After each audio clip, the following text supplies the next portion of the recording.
শেখ হাসিনাকে আবারও বাংলাদেশের রাজনীতিতে ফিরিয়ে আনতে পারে এরকম একটি প্রতিবেদন ছাপিয়েছেন পৃথিবীর সবচাইতে প্রভাবশালী গণমাধ্যম যাকে বলা হয় টাইমস ম্যাগাজিন।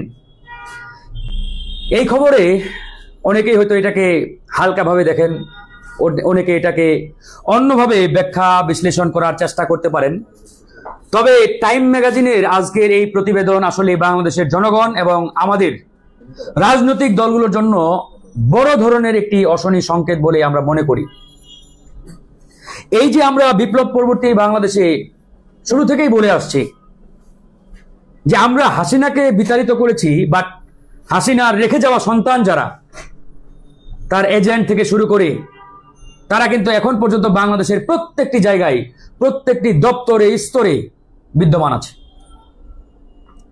শুধু আপনি হাসিনাকে দেশ থেকে বিতাড়িত করলেন আর হাসিনার রেখে যাওয়া চেলা মুন্ডা যারা, তাদেরকে প্রত্যেকটা জায়গায় স্বপদে বহাল রাখলেন। এভাবে আওয়ামী মুক্ত বাংলাদেশ যে বাংলাদেশের প্রত্যাশা জনগণ করে, সেটি আসলে কোনোভাবেই সম্ভব নয়। আজকে বাংলাদেশে এই যে নানাবিধ সমস্যা ইতিমধ্যে তৈরি হচ্ছে, এটার অন্যতম কারণ আওয়ামী লীগের 90% নেতাকর্মী এবং আমলা যারা হাসিনার আমলে নিয়োগপ্রাপ্ত, পদোন্নতিপ্রাপ্ত, সুবিধাভোগী, এরা এখন পর্যন্ত বিভিন্ন দপ্তরে বিভিন্ন চেয়ারে তারা বসা রয়েছে। এই জন্য আমরা বড় ধরনের একটা ঝুঁকির আশঙ্কা প্রকাশ করছি।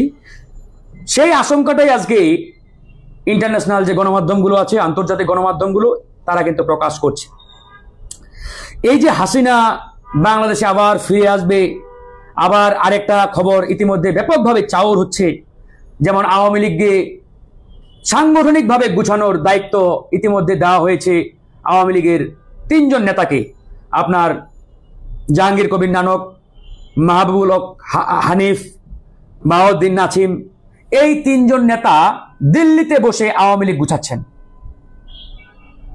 এবং তারা আওয়ামী লীগকে সুসংগঠিত করার জন্য ব্যাপকভাবে কমিউনিকেশন করছেন। আওয়ামী লীগের তৃণমূলের নেতাকর্মী যারা, ইউনিয়ন পর্যন্ত, ওয়ার্ড পর্যন্ত তারা যোগাযোগ করছেন, সাহস দিচ্ছেন।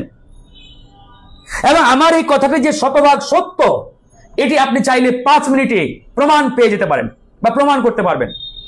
যেমন ধরেন, আপনারা অসংখ্য মানুষ আমার লাইভটি দেখছেন এবং দেখবেন, লাখ লাখ মানুষ দেখবেন। আমার এই লাইভের মাধ্যমে আমি প্রত্যেককে বলছি, আপনারা 5 মিনিটের মধ্যে এই জিনিসটি প্রমাণ করতে পারবেন যে আওয়ামী লীগ আবারও সুসংগঠিত হচ্ছে, পুনর্গঠিত হচ্ছে। কিভাবে? এই যে ধরেন, আপনি যে ইউনিয়নের বা যে ওয়ার্ডের বা যে থানার, আপনি জাস্ট চোখ বন্ধ করে দেখেন আপনার ওই ওয়ার্ড কিংবা ইউনিয়ন কিংবা থানার আওয়ামী লীগের জাদরেল যারা সন্ত্রাসী ছিল, যাদের অত্যাচারে, টর্চারে, নির্যাতনে আপনি 17 বছর বাড়িতে ঘুমাতে পারেন নাই। বিগত 2 মাস কিন্তু তারা এক প্রকারের গর্তে হারিয়ে গেছিল। এলাকায় কিন্তু কারো খোঁজ ছিল না, সবাই আত্মগোপনে। কিন্তু আপনি বিগত 8 থেকে 10 দিনের মধ্যে খোঁজ নিয়ে দেখেন তারা প্রত্যেকেই এলাকায় সরব, ফিজিক্যালি মিটিং করছে, ফেসবুকে, সোশ্যাল মিডিয়ায় পোস্ট করছে যে আমাদের নেত্রী আবার ফিরে আসবে। অনেকেই তাকে এখনো প্রধানমন্ত্রী হিসাবে ফেসবুকে লিখছে, আমাদের মাননীয় প্রধানমন্ত্রী শেখ হাসিনা, তিনি বীরের বেশে বাংলাদেশে ফিরে আসবেন খুব শীঘ্রই। এই যে এই সাহস, হিম্মত তারা দেখাচ্ছে, এটা দেখানোর সাহস কিভাবে হয় তাদের? তার মানে বুঝেন যে আওয়ামী লীগ নাম নিশানা তাদের বাংলাদেশের মাটিতে থাকার কথা না। সেই আওয়ামী লীগের নেতারা প্রকাশ্যে নিজ নিজ এলাকায় পোস্ট দিচ্ছে। আপনারা যারা দেখছেন, নিজ এলাকায় খোঁজ নেন, আপনার ইউনিয়নে খোঁজ নেন, ওয়ার্ডে খোঁজ নেন, আওয়ামী লীগের ওই নেতারা এখন এলাকায় ঘুরে বেড়াচ্ছে কিনা, আপনার সাথে এসে আড্ডা দিচ্ছে, মিটিং করছে। তাহলে আপনি এই জিনিসটা আপনার মাথায় নাই যে আওয়ামী লীগ যে ঘুরে দাঁড়াচ্ছে? আর আওয়ামী লীগ যদি একবার ঘুরে দাঁড়াতে পারে, আপনার আমার অস্তিত্ব আবার যে চরমভাবে হুমকির সম্মুখীন, এটা কি আমরা বুঝি না? এই জিনিসটা আমাদের বুঝতে হবে। আমাদের কথা অনেকেই পাত্তা দেন নাই। তখন আমি 5ই আগস্ট স্পষ্ট করে বলেছিলাম যে বাংলাদেশের মাটি থেকে, টেকনাফ থেকে তেতুলিয়া, 56,000 বর্গ কিলোমিটার এলাকার প্রত্যেকটা জায়গা থেকে আওয়ামী লীগের নাম নিশানা মুছে ফেলেন। মানে কিয়ামত পর্যন্ত বাংলাদেশের মানুষ যাতে আওয়ামী লীগ নামটা মুখে না নিতে পারে, এটাই করতে হবে আমাদের। কারণ আওয়ামী লীগ কোনো রাজনৈতিক দলের কাতারেই পড়ে না, এটা একটা গণহত্যাকারী সংগঠন। কিন্তু আমার কথা আপনারা শুনেন নাই, এই যে তার খেসারত কিন্তু এখন অলরেডি দেওয়া শুরু হতে পারে, পরিস্থিতি কিন্তু সেদিকে যাচ্ছে। আজকে আন্তর্জাতিক গণমাধ্যমগুলো কিন্তু সেটাই বলছে। এই যে আজকে আমেরিকার সবচাইতে প্রভাবশালী গণমাধ্যম বলা হয় টাইমস ম্যাগাজিনকে, সবচাইতে প্রভাবশালী। এই যে দেখেন টাইম ম্যাগাজিন কি লেখছে, লেখছে যে আমলাতন্ত্রই হাসিনাকে ফের রাজনীতিতে ফিরিয়ে আনতে পারে। তার মানে এই যে আমলাতন্ত্রের কথা বলছে, এই আমলাতন্ত্র কারা সবাই তো জানেন। সচিবালয় থেকে শুরু করে ওই ইউনিয়ন পরিষদ পর্যন্ত প্রত্যেকটা জায়গায় 90% চেয়ারে এখনো আওয়ামী লীগের আমলে নিয়োগপ্রাপ্ত যারা, ওই আমলারা দখল করে আছে।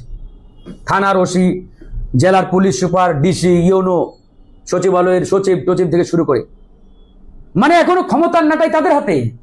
শুধুমাত্র আপনি একজনকে সরিয়েছেন, কিন্তু বাকি ক্ষমতার নাটাই তো তাদের হাতে। এই যে থানা পর্যায়ে যত নির্যাতন জুলুম হয়েছে, কারা করেছে, কাদের নির্দেশে? থানার ওই ওসি ভারপ্রাপ্ত কর্মকর্তার নির্দেশে।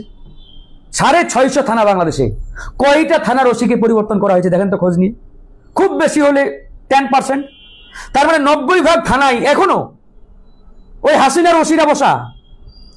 64 জেলায় 64 জন পুলিশ সুপার, কয়জনকে সরিয়েছে? 10 জন খুব বেশি হলে, আমার মনে হয় 10 জনও সরানো হয় নাই।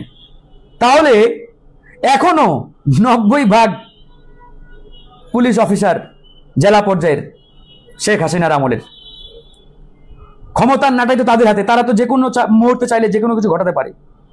তো এরকম প্রত্যেকটা জায়গায় তাদের লোকগুলো বসা।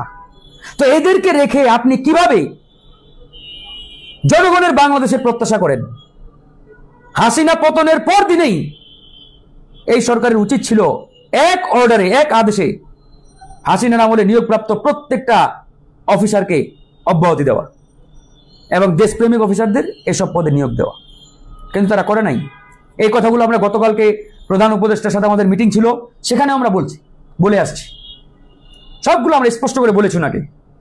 এবং এখনো সময় আছে, এখনো যদি সঠিক পথে আমরা না হাঁটি, তাহলে কিন্তু সামনে ভয়াবহ বিপদ আমাদের অপেক্ষা করছে এবং আসবে। আমি তো বললাম আওয়ামী লীগ যে পুনর্গঠিত হচ্ছে, এটা কিন্তু একবার পানির মতো পরিষ্কার। এবং স্পেসিফিক ভাবে ভারত থেকে তাদেরকে দায়িত্ব দেওয়া হয়েছে। জাহাঙ্গীর কবির নানক, মাহবুবুল হক হানিফ, বাহাউদ্দিন নাসিম, এরা 3 জনই দিল্লিতে আছে। এবং মোদী সরকারের প্রেসক্রিপশন অনুযায়ী এরা বাংলাদেশের ওয়ার্ড পর্যন্ত আওয়ামী লীগের নেতাকর্মীদের সাথে যোগাযোগ করছে, কথা বলছে, পরিষ্কার। আরেকটা খবর আপনাদের দেখাই, তাজা খবর, মানে আওয়ামী লীগ যে পুনর্গঠিত হচ্ছে আপনারা আরো ক্লিয়ার হয়ে যাবেন এটা এই নিউজটা দেখলে। আজকে আপনার লক্ষ্মীপুরের রায়পুর যে উপজেলা, এই রায়পুরাতে আওয়ামী লীগ বিএনপির মধ্যে ব্যাপক একটা সংঘর্ষ হয়েছে। কেন? ওই গরুর হাটকে কেন্দ্র করে, যে গরুর হাটের দখল কে নিবে। এতদিন আওয়ামী লীগের ছিল, এখন হয়তো বিএনপি চেষ্টা করছে। তো এই দুই পক্ষ ব্যাপক সংঘর্ষ, অনেকে আহত। এই কিছুক্ষণ আগে আমি খবরের কাগজে দেখলাম। তো এখন এই যে একটা অবস্থা, মানে আওয়ামী লীগ এখনো বাংলাদেশে সংঘর্ষ করার মতো সাহস হিম্মত রাখে, তার মানে বুঝেন। আর আপনারা বলছেন আওয়ামী লীগ দিয়ে আপনারা একবারে নির্বাসনে পাঠিয়ে দিয়েছেন, এত মানে আনন্দের ঢেকুর গেলিয়েন না, বিপদ যে কোনো সময় আসতে পারে। আবার আপনারা অনেকেই বলছেন আওয়ামী লীগকে রাজনীতিতে সুযোগ দেওয়া উচিত, তারা নির্বাচন করুক, অমুক তমুক। এইসব বক্তব্য আরো আওয়ামী লীগকে রাজনৈতিক ভাবে সাহস যোগাচ্ছে। আমরা যেখানে বলছি আওয়ামী লীগকে নিষিদ্ধ করা ফরজ, যদি এভাবে বলা ঠিক না, কিন্তু ফরজের মতো কেন? কারণ এটা একটা ফ্যাসিবাদী গণহত্যাকারী সংগঠন, এটা বাংলাদেশে রাখলে সামনে আরো বিপদ বাড়বে আমাদের। সুতরাং এই নামটাই রাখা যাবে না, এটাকে একবারেই নিষিদ্ধ করে দিতে হবে, ব্যান করতে হবে, যাতে আওয়ামী লীগের নামে বাংলাদেশে আর কোনো রাজনীতি না থাকে ভবিষ্যতে। কিন্তু আপনারা সেটা করেন নাই, তো জানি না কি হবে। যাই হোক, আমরা শুধু একটা কথাই বলতে চাই, আগামী নির্বাচনের আগ পর্যন্ত কোনোভাবেই রাজনৈতিক দলগুলোর মধ্যে বিভাজন তৈরি করা যাবে না, যে কোনো মূল্যে একটা ঐক্য ধরে রাখতে হবে। আমরা বিএনপি, জামাত সবার সাথেই আলোচনায় একটা বিষয় বারবার আমরা বলেছি ওদের স্পষ্ট করে, যে এই মুহূর্তে আমাদের মধ্যে বিভাজন তৈরি করা আর আওয়ামী লীগকে সুযোগ তৈরি করা বা তাদের রাস্তা খুলে দেওয়া একই কথা। সুতরাং নির্বাচনের আগ পর্যন্ত যে কোনো মূল্যে আমাদের এই ঐক্য বন্ডিং ধরে রাখতে হবে। জি, আসসালামু আলাইকুম প্রিয় দেশবাসী। ভাই তো অনেক গুরুত্বপূর্ণ বক্তব্য দিল। আসলে এটা মানে আরো অনেক জোরালোভাবে আমাদের যে বড় দলগুলো আছে ওনাদের যে শীর্ষ নেতৃত্ব ওনাদেরকে অনুধাবন করতে হবে। এই অনুধাবনটা সাধারণ জনগণের জন্য না, যে আওয়ামী লীগ আবার ভয়ঙ্কর রূপে ফিরে আসার জন্য প্রস্তুতি সম্পন্ন করতেছে। তো তার আগে আমি জনগুরুত্বপূর্ণ দুটি বিষয় নিয়ে কথা বলি। সেটা হলো আসলে সাধারণ মানুষ মানে আমদানি রপ্তানি, বিশ্ব পরিস্থিতি, প্রাকৃতিক বিপর্যয় এগুলো বুঝতে চায় না। পাবলিক চায় ডিমের দাম কম কিনা, চালের দাম কম কিনা, আটার দাম কম কিনা। আজকে চারদিকে রব উঠেছে, কি লাভ হলো আমাদের এই বিপ্লবে, এই স্বাধীনতায়। যদিও আসলে পরিস্থিতিটা হাসিনা এমন খারাপ করে গেছে, দেশের অর্থনীতি এমন ধ্বংসের সীমা নামানোর পর এসে গেছে, আসলে সে থাকলে কি হতো সেটা ভাবা যায় না। তারপরেও আমি বলবো যে মাননীয় বাণিজ্য উপদেষ্টা, আপনি ভর্তুকি দিয়ে পারেন, বিশেষ কোনো প্রকল্প হাতে নিয়ে পারেন, বিশ্ব সহায়তা নিয়ে পারেন, বিশেষ করে একেবারে নিত্য প্রয়োজনীয় যে জিনিসগুলো আছে সেগুলোকে সহনশীল পর্যায়ে নিয়ে আনেন। এমন কথা বাজারে আসতেছে যে আগের যে বাণিজ্য মন্ত্রীর যে সিন্ডিকেট, যার জন্য প্রতিটা পণ্যের সাথে 15, 20, 30, 50, 100 টাকা বৃদ্ধি হতো, ঠিক সেম সিন্ডিকেটটা বর্তমান উপদেষ্টার নেতৃত্বেও রানিং হতেছে। সত্যি মিথ্যা আমি জানি না, কিন্তু সাধারণ মানুষের মুখে এমন কথা শুনতে পাচ্ছি। তো এই নিয়ে যে উপদেষ্টা পরিষদ, বিশেষ করে প্রধান উপদেষ্টা বা গোয়েন্দা সংস্থা, তাদেরকে বলবো দেখি নজরদারিতে রাখুন। আমার আইডিয়া যে আমলাতন্ত্র ফিরে আসবে বলতেছে, সেটা এমনও হতে পারে যে আমাদের উপদেষ্টার ভিতরে কাউকে বলতে পারে এখন উপদেষ্টা সামনে মন্ত্রীও হবে, তুমি সবকিছু উলট পালট করে দাও। সেই জন্য বলবো যে এত কথা আমিও একদম সাধারণ জনগণ হিসেবে বলতে চাই। কি করে করবেন সেটা আমার জানার বিষয় নয়, বোঝার বিষয় নয়, কিন্তু নিত্য পণ্যের দাম কমাইতে হবে। সাধারণ মানুষের নাবিশ্বাস, অত্যন্ত মানে নির্মম অবস্থা, মানুষ ঠিকভাবে খাওয়া দাওয়া করতে কষ্ট হচ্ছে, এবং এটা নিয়ে আওয়ামী পেজে টল করতেছে পাঙ্গাস কিনতেও বাঙালির নাবিশ্বাস। তো এই জন্য বলবো বাণিজ্য উপদেষ্টাকে নিয়ে একটি প্যানেল করে অত্যন্ত দ্রুত, অতি দ্রুত এটা নিয়ে একটা ব্যবস্থা গ্রহণ করেন। দ্বিতীয় যে বিষয়টা খুব ভয়ঙ্কর অবস্থায় দাঁড়াচ্ছে, বিশেষত মুগদা, মান্ডা, মানিকনগর, যাত্রাবাড়ি, এই সমস্ত যে আভ্যন্তরীণ যে রাস্তাগুলো সিটি কর্পোরেশনের, মানে একেবারে মানে নদী হয়ে গেছে, খাল হয়ে গেছে রাস্তাগুলো। এখানে মানুষ চলাচলের একেবারে অসম্ভব অবস্থায় পৌঁছে গেছে। এটা অতি সামান্যতেই চলাচল বোধ করা যায়, যদি আপনার কিছু কংক্রিট দিয়ে, যদি আপনার রোলার দিয়ে, ড্রাম মেশিন দিয়ে যদি আপনার পিঠে দেওয়া হয়, তাহলে আপাতত মানুষ চলতে পারবে। এটা করার জন্য টাকার দরকার নেই, দেশপ্রেমের এবং সঠিক ব্যবস্থাপনার প্রয়োজন। সেই জন্য আমি বলবো সিটি কর্পোরেশনের এই যে যারা বসে আছে তাপসের নিয়োজিত কর্মকর্তারা, আপনি দেখবেন যে এখন সিটি কর্পোরেশন সবগুলো লাইটও জ্বলে না, কারণ ওরা কিন্তু যাচ্ছে কোনোভাবে জনগণ বিব্রত হোক, বিরক্ত হোক। এখানে নজরদারি করতে হবে। প্রয়োজনে ছাত্র জনতার বিপ্লবের যারা ছিল এই ধরনের নেতৃত্ব কিছুকে সুপারভিশনে পাঠাতে হবে। দেখো তো মুগদা রাস্তায়, আপনাকে বলি মুগদা রাস্তায় 1000 কোটি টাকা বাণিজ্য হয়, যেহেতু এই রাস্তা দিয়ে আপনার ড্যামরা হয়ে আপনার সে চিটাগং যায় গাড়ি, এবং আপনার বিশাল ভিতরে একটা অঞ্চল, অথচ সেখানে আপনার যদি ভিডিও যদি আপনাকে দেখায় সেখানে নৌকা চলতে পারে, এমন পানি হয়ে গেছে রাস্তায়। মুগদা মেডিকেল একটা দেশের অন্যতম স্থাপনা, সেখানে নৌকা চলার অবস্থা, আপনার রাস্তাঘাটের নৌকা চলার অবস্থা বৃষ্টির সময় না, বৃষ্টির সময় ছাড়াও এমন চলতেছে। সেক্ষেত্রে আমি বলবো যে আপনি পেটে দিলে পিঠে সয়, সে কথাটা তো আমরা পড়ছি আপনার বইতে। আপনি আগে জনগণকে পেটে দেন, তারপর পিঠে কিছু দেন, তাতে মানুষ মেনে নিবে। আওয়ামী লীগ খারাপ ভালো সেটা তো পরের কথা, মানুষ তো বাঁচতে পারতেছে না, সেদিকে দেখেন। কিন্তু সর্বশেষ ভাইয়ের কথার পরে আমি এটা যদি সংযুক্ত করতে চাই, এই কথাটি আপনারা কেউ কোনো ভাবছেন কিনা জানি না।